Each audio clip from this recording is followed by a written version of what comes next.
So I see a lot of players still struggling to get on their front leg. What this drill is going to do is put you right on top of your front leg. And this is the one leg drill. And you can see how your foot counters the disc into the backswing. My shoulder goes past my head.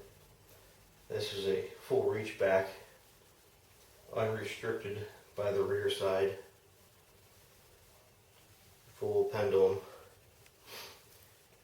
Now you can put your toes on the ground and turn back and forth. You're not going to have really any pressure into that. It's just maintaining balance.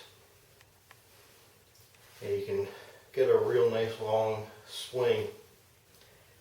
Your whole swing is only happening on your front leg. When you're on your rear leg, it's actually part of your back swing, and just making your swing transition into the forward leg just a little longer. And that's all that extra speed does. And shifting a little more momentum, when you can get more compression on the ground. It's like a counterweight more. So on your front leg, I mean, I can throw just about as far as when I put my other foot back. So my weight shift really isn't adding that much to my swing. So you can do this drill actually throwing, or just as like a perpetual motion thing, and just swing nice and easy back and forth. You'll feel the whip right over your front foot.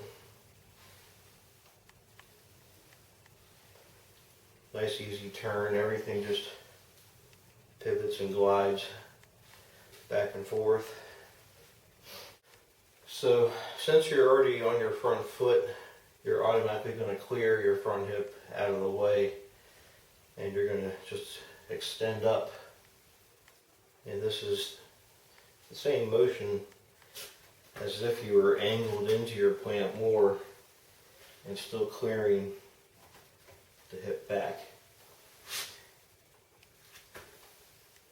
You should be extending your front knee and hip up, keeping brace behind the front foot.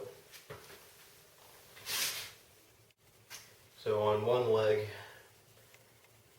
you've got this axis going back and forth.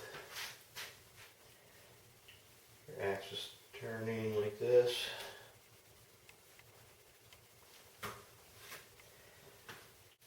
So the issue is tipping back and forth instead of turning back and forth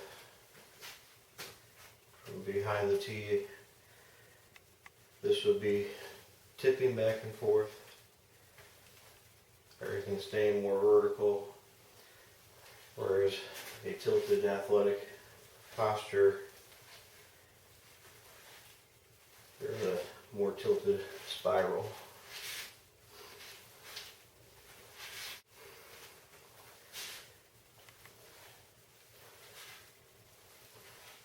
So your tilted spiral is moving this way.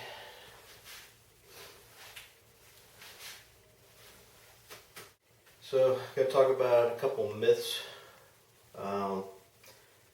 One myth is actually firing your hips around the rear side through the shot, and the one leg drill will actually show you how you don't need to have that happen. Another misconception is that the knee drives down, or actually that the two knees squeeze together. What happens is the pressure and the torque from the rear side comes into the front, but the front is posting and clearing. So this angulates forward, and as the shin angulates forward, you'll often see it drop down unless someone is actually pushing upward. And it looks like the dropping knee.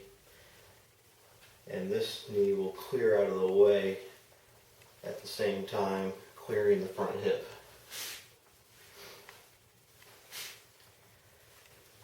So this hip is not actually trying to clear around, because to keep the torque on the rear side, this foot is going to go behind the front leg. Looking from behind the T, this foot is going to come behind the front one, and that's maintaining your torque or your squeeze between your thighs, more so than your knees really.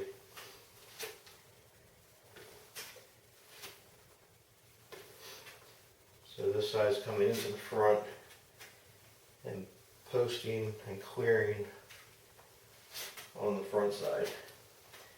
And the front knee extending up in the finish is what clears your front hip. It can either go up, or if you straighten and turn, it'll go back a little bit. So, big myth is that you want to keep your head down or your head still. What I do is I keep my head in line with my spine. So if my spine rotates, my head rotates. My foot is actually the governor or restrictor plate that stops my head from going past a certain point and ready to shift it back forward. And this is where the shift from behind happens, and my head is not staying still, it's shifting, balanced onto this leg now, and then as a tilted spiral, everything comes through. So the head can go to this foot and should finish over this foot.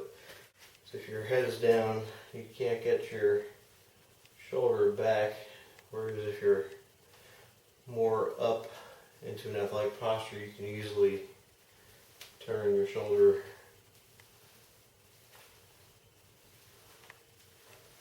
everything gets out of the way nicely. The other thing I want to talk about is the rear arm. See this getting in the way of a lot of players, just hanging back and just slowing everything down. You see a rotation and the arm gets hung back and swings around in the finish and doesn't look very pretty. What I like to do is what Mark Jarvis does, and this is a lot easier on the back, is just keeping it onto your thigh. And in the one leg drill, this is really ideal because you're just maintaining a post on your back side, and you can push forward a little bit. Everything just comes through nice and easy. So the rear arm, and I think of it as kind of the elbow is helping the hips go forward, shifting into the brace.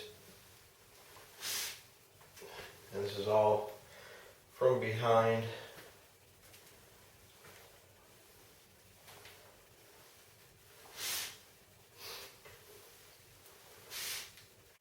So from behind the T, the arm is just coming forward, the elbow is pushing the hips forward, the shoulders forward, and since it's moving forward more than rotational, you can keep your front shoulder closed and you can really pull through your center of gravity with a lot more power. You can't touch this. You can't touch this. You can't touch this.